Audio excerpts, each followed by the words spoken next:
ज़कात वो डकैत खा गए, जिन डकैतों का नाम ले दूंगा तो बुरा मान जाएंगे। ज़कात जहां लगनी चाहिए थी वो गरीबों तक नहीं पहुंच पाई। बोलो जरा, मैं गलत कह रहा हूं तो बोलो, अल्लाह ने तुम्हें भी तो ज़बान दी है। वाह वाह वाह, जिंदाबाद, सुभान अल्लाह। अब बर्बादी की तरफ आ रहे हैं, अब भी नहीं बोलेंगे हम। वाह वाह, फिक्र नहीं करेंगे। मैं फिर कह रहा हूं, जब तक माएं नेक नहीं होंगी बच्चे नेक नहीं हो। बोलो जल्दी बोलो, माएं नेक नहीं होंगी तो बच्चे नेक मुझे बताओ कैसे नेक हो सकते हैं? बताओ, आप मुझे बताओ बच्चे कैसे नेक हो जाएंगे? मैं आपसे पूछना चाहता हूं यार। हमारे यहाँ एक औरत आई, एक बुजुर्ग कहते हैं कि मेरी माँ रोटियां बना रही थी। बड़ा प्यारा वाकया। वो कहते हैं रोटियां बना रही थी, मुझसे बोली नमाज पढ़ने चला जा। मैं नहीं गया। कहते मैं 10 साल का हो चुका था, उस पर जरूरी था कि वो मुझे नमाज भेजे, मगर मैं नहीं गया। कहते फिर उसने मुझे मारा, फिर मारा। वो मेरे पास आई, कह लगी चल नमाज पढ़ने जा। मैंने नहीं सुना। कहते वो आई, उसने इतनी जोर से उठी कि रोटियां गिर गई और चिमटा मेरे सर में मारा। कहती ऐसा मारा, वो कहते मेरा सर फट गया। मैं 10 साल का बच्चा कांप के बोला अम्मा देख अब न मारना जा रहा हूं। कहते सर से खून निकला। मेरी मां ने जोर से रुमाल बांधा, कहा जा पहले नमाज पढ़ के आ, उसके बाद तेरी पट्टी बंधवाऊंगी। कहते ऐसा सहमा, उस दिन के बाद मुझे मेरी कभी नमाज कज़ा नहीं हुई। मैं भी बूढ़ा हो गया, 40 साल 45 साल का मेरी उम्र हो गई। मेरी मां मरने वाली थी। मैंने पूछा मां ये बता, एक दिन तूने मेरा सर फाड़ दिया था, ये बता तूने रोटियां गिर गई थी फरमानी की तो मेरी मां मरते वक्त रोने लगी और कहने लगी मेरे लाल मुझ पे रोटी बनाना फर्ज नहीं था, तुझे नमाजी बनाना फर्ज था मेरे बेटे। अगर तू नमाजी न बनता तो ये बता मेरे लिए कौन दुआ करता? आज माओं को फिक्र नहीं, आज बाप को फिक्र नहीं, आज तुम्हारे बच्चे कहीं भी चले जाए कोई फिक्र नहीं है। मैं आपसे पूछना चाहता हूँ लड़कों बताओ, अगर आपका बेटा ट्रक के नीचे आ रहा हो बचाओगे नहीं बचाओगे? उसे बचा लोगे, मगर वो नमाज ना पढ़ के जहन्नम में जा रहा है। वासिफ अली वासिफ फरमाते हैं कि अगर किसी के बच्चा कोई मियां बीबी पे नमाजी थे, कहते कोई बात नहीं, अब अगर बच्चा पैदा हो गया है तो अब बोले मैं हाथ जोड़ता हूं। एक अल्लाह का वली हाथ जोड़ के कहता है कि जिनके बच्चे हैं उनसे हाथ जोड़ते हैं, उन बेनमाजी माँ बाप से कि नमाज शुरू कर दे, जो कि अब तक वो अकेले बेनमाजी थे, अब पूरी नस्ल बेनमाजी होने वाली है। बच्चे के सामने जैसा आप करेंगे वैसे ही करेगा। अगर नमाज के लिए बाप जाता है तो बच्चा पीछे पीछे खुद ही जाएगा। बोलो खुद ही चला जाता है कि नहीं चला जाता है? बोलो चला जाता है कि नहीं चला जाता है?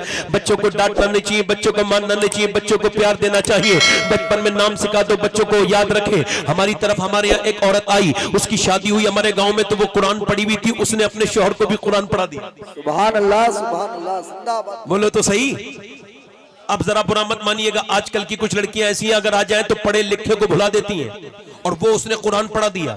आज देखें आप बिल्कुल गुमराह कर देती हैं। अच्छा मुझे देख, मेरी तरफ तवज्जो गौर करें, तवज्जो करें। एक औरत का किरदार बता रहा हूं। अगर एक औरत का असर सिर्फ अकेले उसकी लाइफ पर, उसकी जिंदगी पे पड़ता तो मैं इतना न कहता। मैं ये जानता हूं कि एक औरत का असर पूरे खानदान पर पड़ता है। एक औरत अगर नेक हो जाए तो उसकी पोती नेक, उसकी बेटी नेक, उसका बेटा नेक, उसकी नवासी ने पूरा खानदान पर वो आबाद हो जाता। नारे तकबीर, नारे रिसालत, उर्से मुज़फ्फरी, अल्लामा सैयद शहाबिया साहब किबला। सुभान अल्लाह, जिंदाबाद। तवज्जो तो करें जरा, गौर से बोले, जोर से बोले सुभान अल्लाह, मुस्कुरा के बोले सुभान अल्लाह, मेरी तरफ देख के बोले सुभान अल्लाह। मैं क्या कह रहा हूं कि मैं एक औरत की बात कर रहा हूं मियां। अब देखें आप जरा, गैर मुनक़सिम हिंदुस्तान है, यानी हिंदुस्तान जब तक पार्टीशन नहीं हुआ, ये पूरा एक खित्ता एक ही हिंदुस्तान है, ये पार्टीशन होकर भी ठीक नहीं हुआ। अगर ये हिंदुस्तान तकसीम ना हुआ होता तो मुसलमानों की आज ये हाल नहीं होता। वो जिसने किया था वो कामयाब नहीं हो पाया।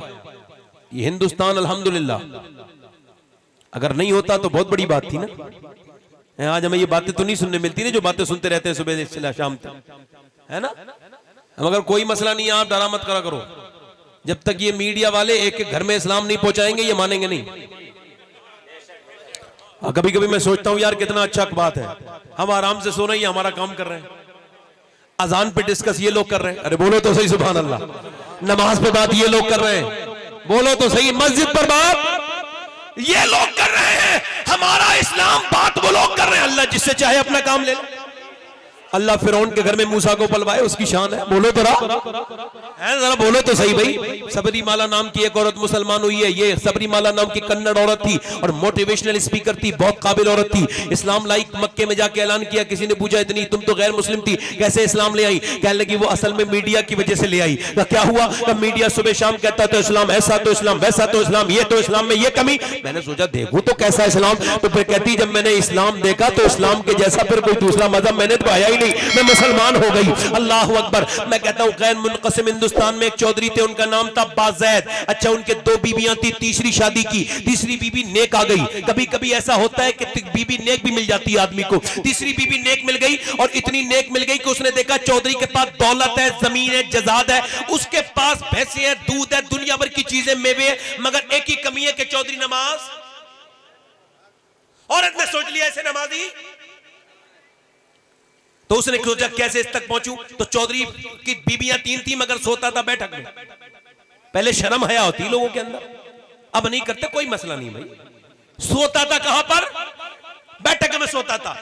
अब बैठकें पहले बनती थी, दोस्त अहबाब आ जाएं, कोई गैर महरम आ जाए तो उनके लिए यह था कि भाई इन्हें दोस्त यहां पर जो है ना वो बिठा दो दोस्तों को। अब तो सीधा घर में एंट्री है, बहन के पास दोस्त को लेके आ रहा है, बीबी के पास दोस्त को लेके आ रहा है। इस बेवकूफ से पूछो कि तेरी दोस्ती है, ये तेरी बीबी की दोस्ती है, तेरी दोस्ती है, तेरी बहन की दोस्ती है। जब इस्लाम ने पर्दा कहा है तो क्यों गैर मुस्लिम को अंदर घुसा ले जा रहा है? शर्म नहीं आ रही तुझे? तय्यूस बना जा रहा है बेवकूफ। तय्यूस को जन्नत की बू भी नहीं सूंघेगा। मगर देखें आप, वो जो है ना रात को सोता था और वो नौकर उसके लिए दूध लेके जाता था। इसने क्या किया औरत ने? इसने कहा नौकर से मैं दूध लेके जाऊंगी। नौकर की ज्यादा हैसियत नहीं होती, वो हट गया, ये दूध लेके गई। जब दूध लेके गई तो वो चौधरी हैरत में बोला मेरी बीबियां तो 2 अरब भी पहले हैं, मगर आप दूध क्यों लेके आई हैं? कहने लगी बात यह कि मेरा हक ज्यादा है आपकी खिदमत करने का नौकर से ज्यादा। उसने दूध दे दिया। चौधरी को बड़ी खुशी हुई। उसने कहा चौधरी साहब आपके पांव दबा दूं अगर आपको बुरा ना लगे। चौधरी को यह भी पहला एक्सपीरियंस लगा। उसने चौधरी ने जो है वो चौधरी के पैर दबाने शुरू कर दिए। दबाती रही। चौधरी की आंखों में नींद आने लगी ना,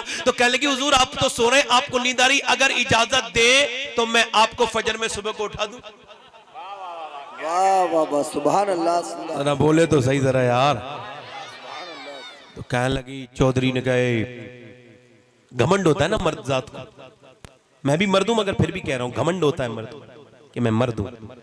बात क्या बात करती है, मुझे समझा रही, ज्यादा समझदार बन रही, भगा दिया। मगर अल्लाह वालों की बेइज्जती, अल्लाह वालियों की बेइज्जती नहीं होती है। वापस फिर दूसरे दिन आ गई। चौधरी ने कहा देख वो बात ना कहना, कहा दूध पीजिए आप। दूध पेश किया, उसने गिलास मुंह लगा के दूध पी लिया और उसके बाद बोली हुजूर पाँव तो दबाने का हक है ना मेरा।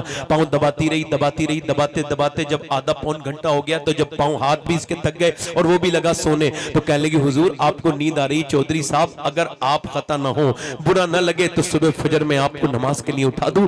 ऐसी लात मारी गुस्से में चौधरी ने कि नीचे जाके गिरी। उसे पता नहीं था कि ये लात मार देगा, मगर लात इतनी जोर से मारी कि मुंह के बल नीचे गिरी। पहले पलंग ऊंचे हुआ करते थे, नीचे गिरी। अच्छा देखें आप, जब नीचे गिरी तो मुंह में खून निकल गया, होठ फट गया, खून नीचे निकला। उसने जो है ना अपना बर्तन उठाया और कुछ नहीं कहा, एक लफ्ज ये भी नहीं कहा मैं तो तुम्हें नमाजी बनाना चाहती, तुम मुझे, कुछ वही नहीं कहा, चली गई। कितनी अच्छी माँ की बेटी थी वो, और कैसे बाप ने उसे पाला होगा, कैसे अच्छे खानदान की होगी कि पिट के कुट के चली गई। मगर फिर दूसरे दिन आ गई और आके बोली चौधरी मुझे मेरा हक से आप मुझे वो ना करो। का भाग जाकर नहीं मैं आपकी खिदमत तो करूंगी, चले वो बात नहीं कहूंगी। मगर फिर कहा, पिटती थी, रोज कहती थी। एक दिन चौधरी बोला तू बड़े बाप की औलाद है, तू चौधरी की बेटी है, आम घर की नहीं है, ये बता इतनी पिटती है फिर भी रोज क्यों आ जाती है? कहने लगी चौधरी साहब मैं नमक हराम नहीं हूं, नमक हलाल हूं, आपका नमक खाती हूं। अगर आप जहन्नम में जाएंगे तो मुझे तकलीफ होगी। चौधरी साहब आप ऐसा करें, नमाज पढ़ लिया करें। चौधरी ने देखा इतना लबो लहजा मीठा बीबी का, इतना अच्छा बात करने का अंदाज है। सुना है बोले तो बातों से फूल झड़ते हैं, ये बात है तो चलो बात करके देखते हैं। नीचों को सर झुका के रो के जब बात दिल से कही ना तो चौधरी के दिल पे असर कर गई। कहने लगा सुबह को तू नहीं उठाएगी, मैं तुझे फजर में उठाऊंगा। सुबह को मियां उसने फजर में चौधरी ने उठाया। दोनों जब मुसल्ले पे गए तो बीबी जो फूट फूट के रोने लगी, मालिक यहाँ तक लाना मेरा काम था। सजदे में जाके बोली मालिक मैं कमजोर औरत हूँ, इसे कबूल कर